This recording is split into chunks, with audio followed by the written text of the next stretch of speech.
In this video, I'll show you how to set up Do Not Disturb on your iPhone. This feature is really useful when you don't want to be distracted by calls, texts, or notifications, like when you're in a meeting, studying, or just want some quiet time. Let's go ahead and get started.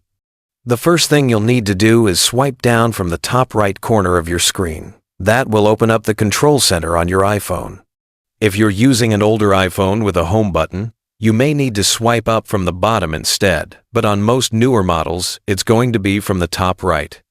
Once you're in the control center, look for the little icon that says Focus. Depending on your iOS version, it might say Do Not Disturb, or it might just say Focus with a little moon icon. Go ahead and tap on it once, or if you hold it down, you'll get more options.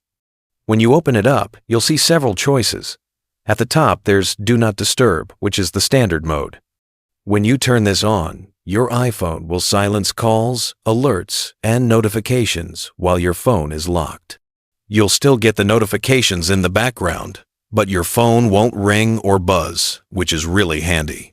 If you tap Do Not Disturb, it will turn on right away.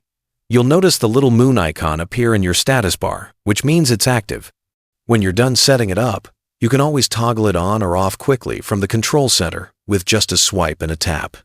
And if you ever want to turn it off immediately, just swipe down again, tap on the moon or focus button, and it will go back to normal mode. So that's how you set up and use Do Not Disturb on your iPhone. It's a simple feature, but it can make a big difference when you need to stay focused or just want a little peace and quiet.